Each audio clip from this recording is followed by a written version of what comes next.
What I'd like to do with the time that I have with you is to probably try to accomplish two things. One, in 32 years, I've certainly been around the block in this industry. And I'd like to share with you, first of all, how I started, how bad it was, the worst thing that ever happened to me in network marketing, what I needed to learn to shift from not so good to really knowing what to do. Would that be of interest to you? Now, as a teacher, I've been teaching. Some of you may know I'm a former university professor in the field of psychology and sociology. And as a teacher, I always try to give my students things that could shift them from where they were in life to a new place that they wanted to be in life. Well, let me tell you what I know about human nature. Most people will not. Isn't that unfortunate? What I'm going to say right from the beginning, it's not that you don't know what to do, it's that you know what to do, you just won't do it. How truthful is that for most people? So let me start by telling you my network marketing story. There was an associate dean that worked with me that reported to me, and at this time I was a dean of a senior college of business. And he told me that his wife had a silly little business. Now, this is 32 years ago. So he represented his wife's business as being silly. Now, we would not have 9 children if I suggested to my wife anything she was doing was silly. So he said, my wife Patty is having one of her meetings on Monday night, and she'd love for you to attend. And after him disclosing the silly little business aspect, what would you do? You're thinking, man, that's wonderful. I can't wait to get there. So I made an excuse like I was busy, whatever. Now we're going to teach you right from the beginning what happens when you're persistent. That was the first week. The second week, he came at me again. He always got me when I was at the drinking fountain because I couldn't answer fast then. And he told me again about his wife's having her meeting. Would you please come and attend? She'd love you to attend. I made up another excuse. Now it's the third week. I made another excuse. The fourth week, I made another excuse. The fifth week, I made another excuse.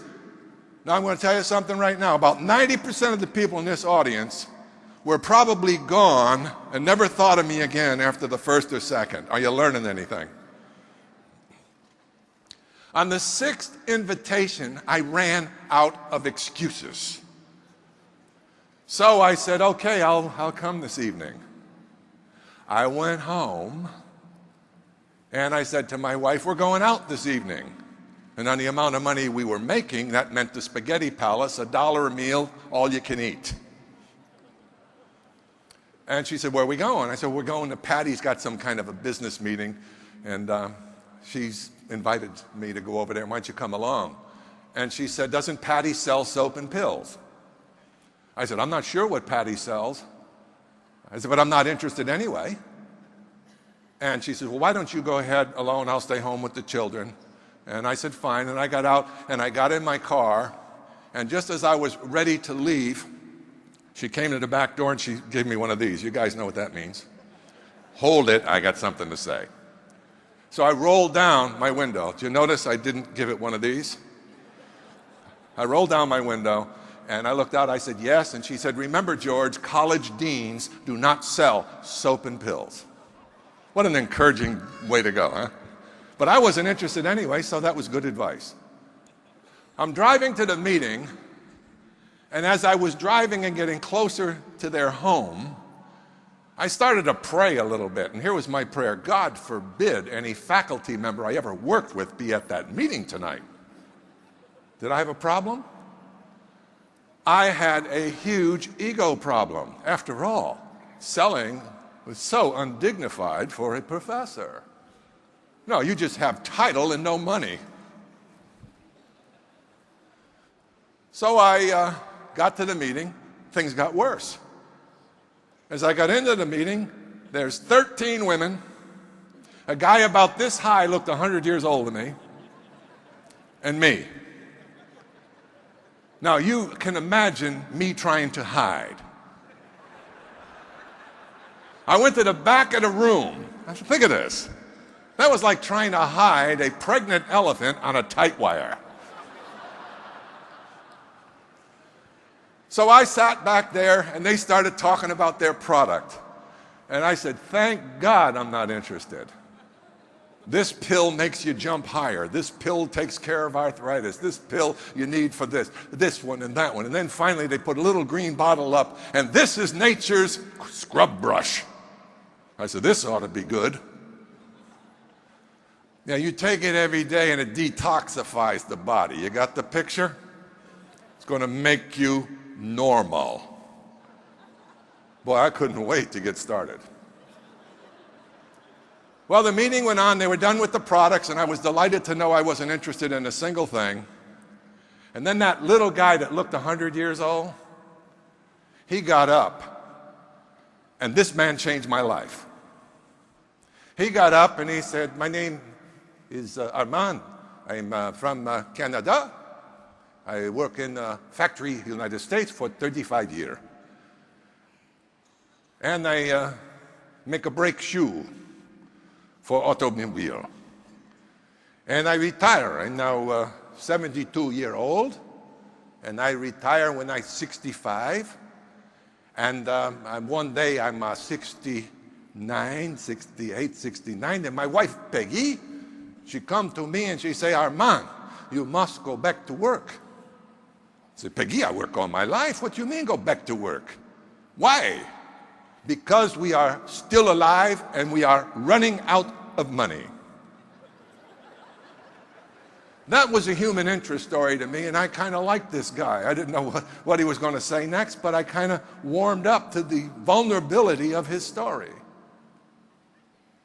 And then he said, my wife, Peggy, and I, a friend called us to come see the network marketing, direct selling business.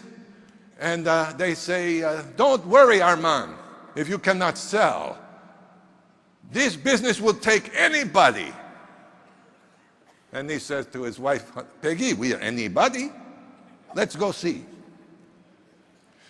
So I'm listening to him, and I'm saying, it's pretty fascinating. I wonder where it's going. And then he said, my wife, Peggy, and I, we work as husband-wife team. Huh, Peggy? Peggy goes, yes, Armand. And today, 3 years later, we earn $10,000 a month. I almost fell off my chair. That was more than 3 times what I was earning, and it took me many years to qualify to earn it. The guy went to 5th year education, 5 years of formal schooling. He didn't speak the Queen's English. He was in a foreign country for him. He started a business at 69 years old. And at 72, he was earning 3 times a month more than I was. All of a sudden, whatever that stuff was on the counter that I didn't like, I was warming up just a bit. Well, I'm going to give you your PhD in network marketing right now if you're ready for it, because this is when he gave it to me. Are you ready for it? After the meeting ended, he went up to that table, and he had 2 shopping bags, one inside another. This was the level of sophistication for $10,000 a month. And he started putting those products in those 2 bags. And I went up to him, all the ladies left. And I said, Armand, my name is George Zalucki. I said, God, I am impressed. That was clearly a euphemism for I am jealous. I said, can I ask you a question? He said, yes, you can ask me a question. I said, tell me, how can a guy like me who's only been a teacher and a coach get into this thing, network something, and make $10,000 a month? Now, why did I ask that question? Why do you think I asked that question? Because that sounded good to me. Does it sound good to you?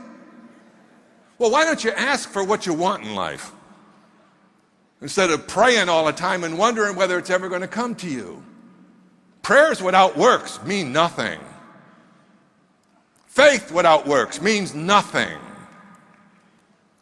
So, oh, he said, big man, you would like to earn $10,000 a month? I said, yes, that would be nice. He stood right in front of me, and he was about this high, I swear. I'm big, but this guy was small. And he's looking up like this, and he said, I ask you a question, big man. Listen to the question. Listen to it. Will you, big man, as represent 1 year of your life? I don't care if you do full time or you do with your spare time. You just have more time to do same simple things. You don't look over your shoulder left for 1 year. You don't look over your shoulder right for 1 year. You focus your mind, and you will succeed. Can you do that? He said. And I answered like most people. I was not quite advanced at that point in how things really get done. So I said, well, I think I can do that. And here's what he did. Oh, no, he said. Did I ask you, will you give 1 year of your life, no turn back effort, no look back left, no look back right, focus your mind? Did I ask you that question? By this time I'm getting a little irritated. I said, yes, you asked me that question. He said, then big man, you have yes or you have no.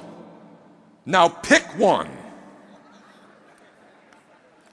I said, yes, I'll do it. Now here's the best training I ever had in my life about success.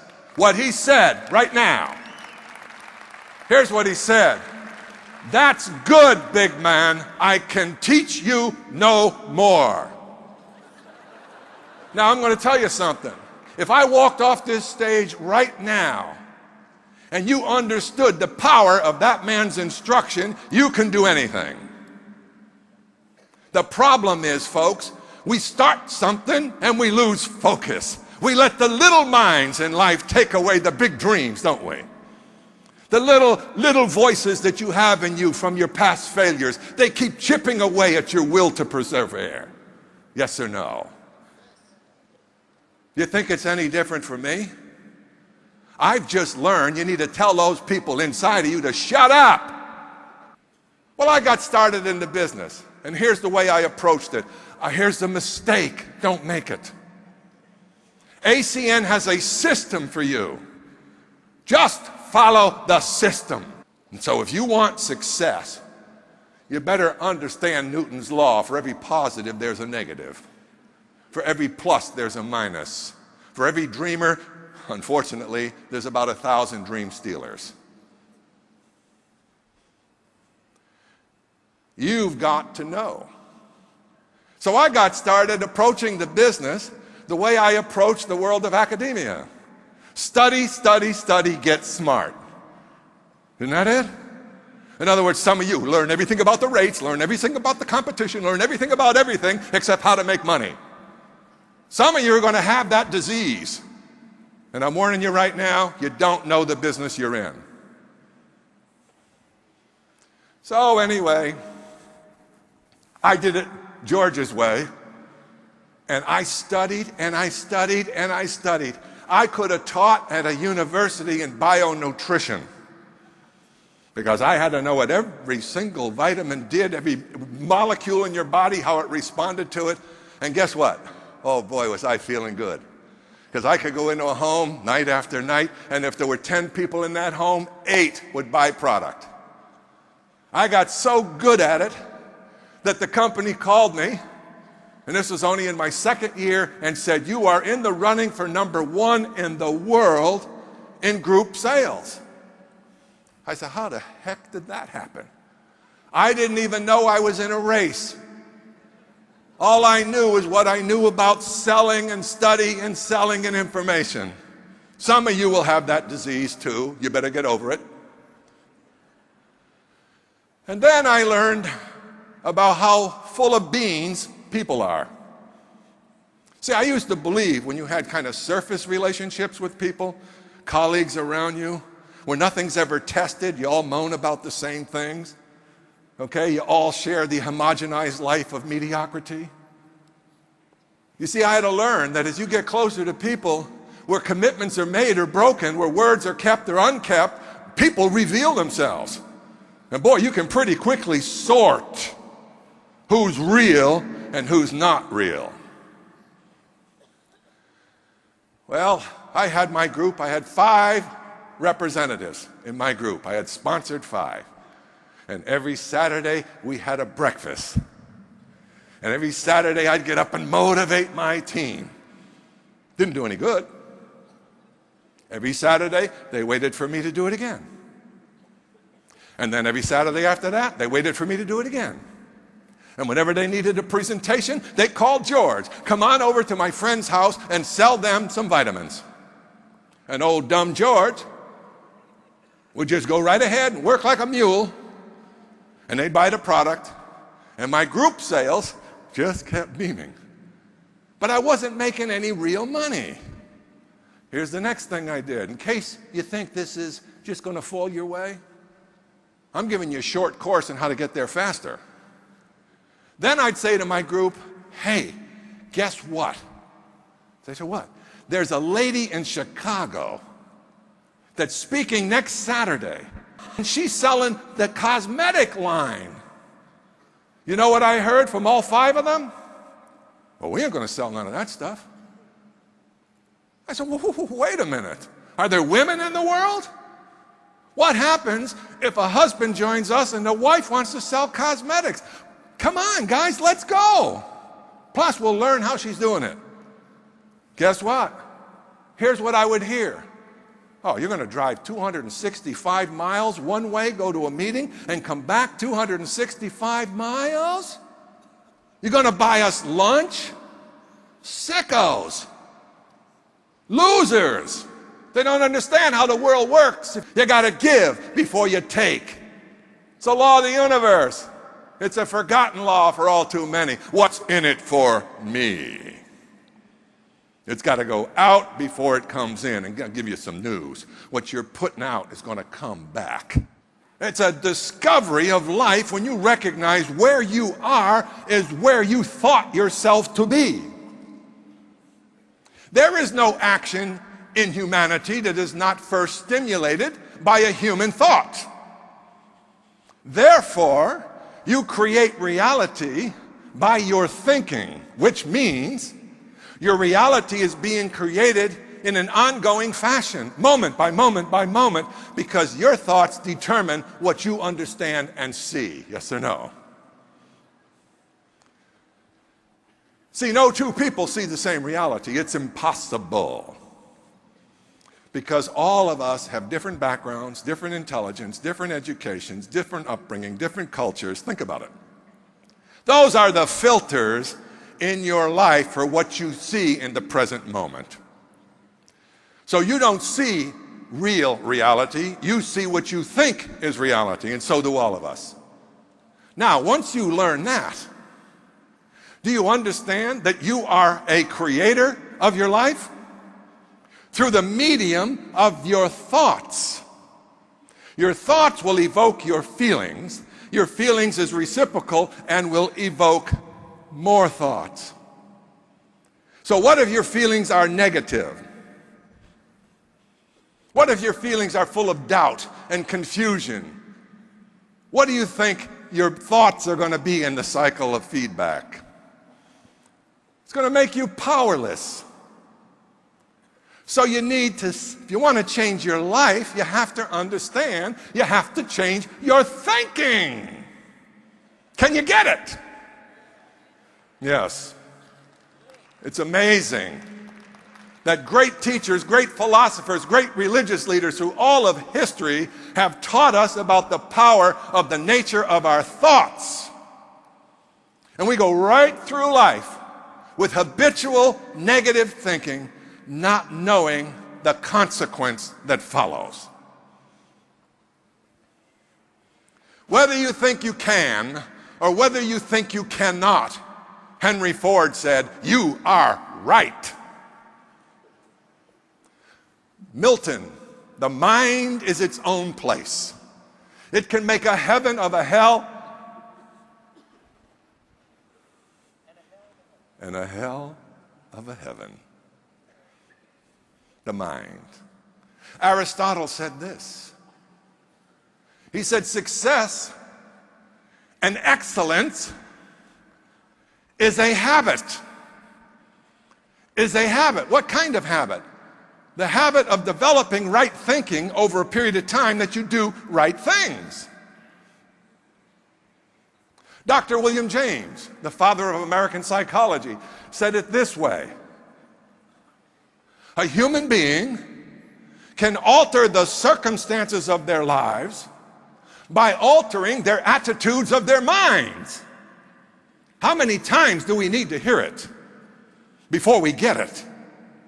And yet we will allow our minds to be reduced to the lowest common denominator of inspiration which surrounds us.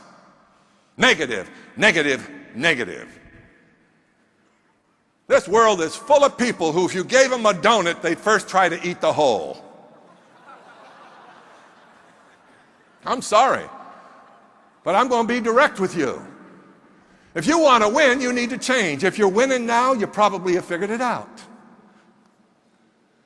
I'm going to ask you a question.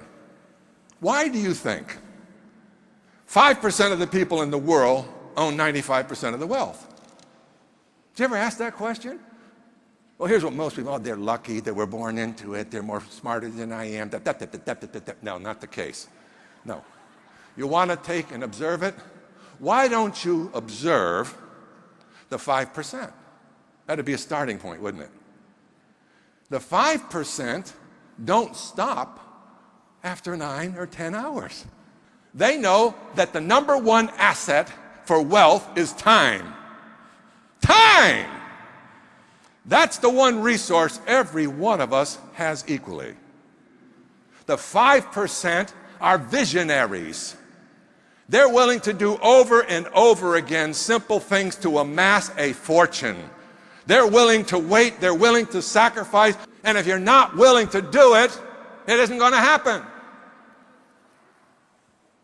You don't need another motivation talk. Haven't you had plenty of those? How have they worked so far? We need a transformation in how we think. We need new ideas. The only way the will is moved to something great is with a better idea to draw it forward. That's why you need to have goals. You can't hit a ball that you're not aiming at. You can't bring something into your life that you don't passionately want in your life. This world responds to passion. And we're so cool, huh? We walk around looking good and we're frightened to step out and speak to somebody and offer them something of value. Back to my story. The transformation in network marketing. I went to hear a guy who was making $8,000 a month. I thought God didn't even put that much money in anybody's pocket a month at that time. I got to go hear him. The guy's up on stage, they introduce him, he's a carpenter building houses. And he does this business and he's making $8,000 a month. I said, oh no, there's no way I'm not talking to him. So I got a hold of him when the meeting ended. I introduced myself. I said, listen, I just want 5 minutes, please. Why did I do that? Because good, successful people are nice people. You will find that out. They're willing to help someone else come along too. So I said, please tell me, how do you do it? $8,000 a month. Here's what he said. George, he said, let me ask you something. Why don't you tell me how you do it? I wasn't expecting that. And then I proceeded to say, wait till he hears my brilliance. And I started to tell him all about every product, and he just went like this. He said, George, you seem like a nice guy, but you're never going to make any money in network marketing. Hear the word? What was the word? Telephone sales? Vitamin sales? What was the word? Let me hear what the word was. You're not going to make any money in network marketing. Do you know that's what you're in? Some of you don't. You're in the business of helping people improve their lives. And it just so happens that we use the telephone products as a medium to transform lives. Leadership, inspiration. So the next thing I got was, you don't do network marketing, George. I said, what? You're never going to make any money until you understand the business you're in. The business you're in is to understand what's out in this world today. There are people struggling, trying to pay their bills. There are people in jobs they hate. And he said, don't get wrapped up in that. Lose your knowledge about bionutrition. I thought to myself, wow. He said, learn how to help people improve their lives through this medium that you have here. Move forward and learn how to lead. Learn how to inspire, and most of all, learn how to serve. Learn how to serve. The happiest people in the world are the people who are servants to other people's dreams and lives. The happiest people in the world. So the starting point, if you're going to make a change in your life, is to analyze your thinking. Be truthful about the conditions in your life. Take a serious look. What if that old man were here and gave you that advice? And he said, 1 year, no turning back. Focus your mind. Don't look back left or right. Will you do that? And you said, yes.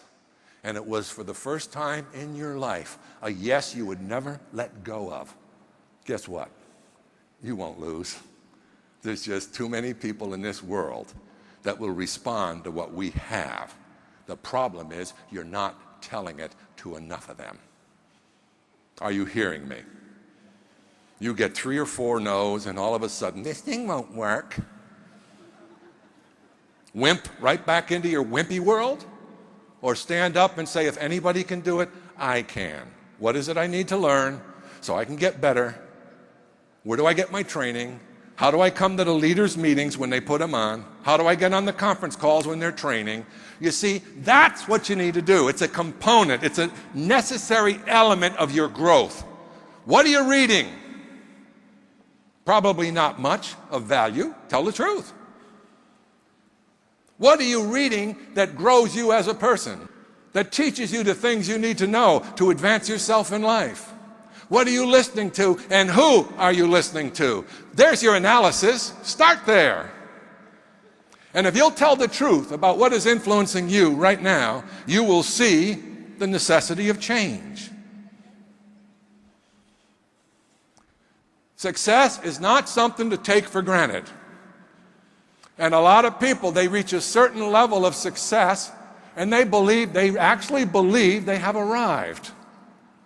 And then they stop doing the things that brought them there, and they wonder why they're no longer a success. Did you hear Donald Trump, one of the wealthiest men in the world, speak about the word momentum? You work that hard to get there. I love what Artie says. Oh, you just made RVP? Great, you just started the business. Some of the RVPs looked at Artie like he was crazy. They actually thought they had arrived. Oh no, how many people in your group still aren't there? Now that's your job, isn't it? If your RVP isn't supporting you, isn't encouraging you, you should let him or her know. One other thing changed my entire career. And believe it or not, it was a cassette tape.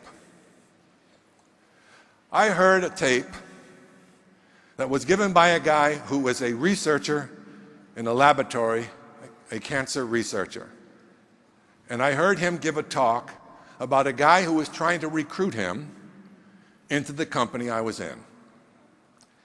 And this guy said that every time he saw this guy walk down the street, he purposely walked the other side because he didn't want to hear one more time about his great business opportunity.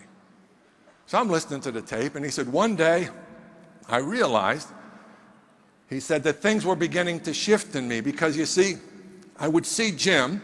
He'd be in the restaurant sometimes, and he had a nice suit on. He never used to dress like that.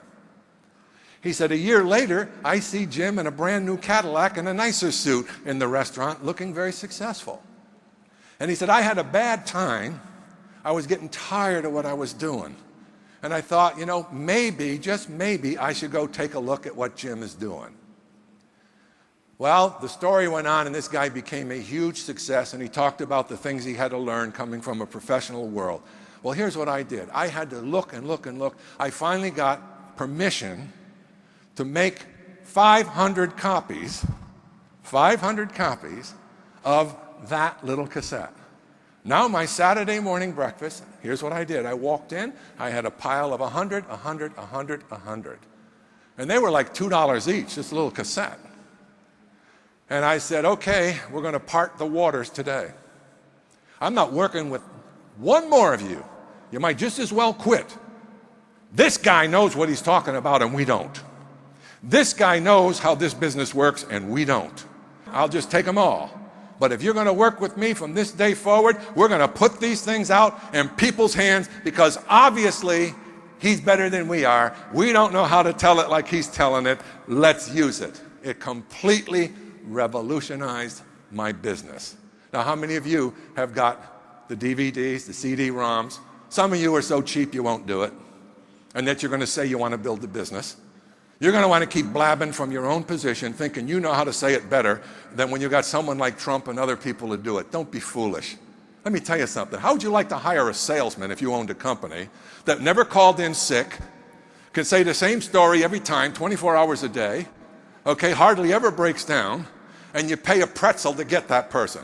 How many of those, if that was true, could you get? They don't want insurance policies, they don't want cars, and they don't want expense accounts. But they're going to tell that story perfectly the same way every single time. How many would you hire? See the thinking? See the thinking? And then my last part of my message is always about what I consider to be what I call the annealing cement of everything that works for the benefit of humanity. And it's one word with many dimensions. And it's called love. Old-fashioned, huh? Take a look at it. Love is soothing, it's warming, it's enriching to the spirit, the soul, the mind. It's all the things that we were instinctively and intuitively born to be in, to be surrounded with. Your natural state as a newborn infant was bliss for no apparent reason. Man, I was there this afternoon, we had lunch, and Frank and Tanya's new little baby, and I looked at that little child, and the little motions, and the little beautiful little features, and I saw the miracle all over again. And you know what went through my mind? God, how will we ever get good at keeping them close to that beautiful innocence where they're not afraid, everything's kind of okay, mommy and daddy's here, and then we get to them. We get to them with all our fears, with our lack of character, with our lack of discipline, with our lack of a good work ethic, and then we expect them to walk out in this world and be superstars. How does that match? It doesn't. So be persistent in what you do. Surrender to what it is you want. Surrender to it. That's the most powerful way to get where you want to go. Just say, hey, this is it. Come at me any way you want. I don't care. I'm going to the top.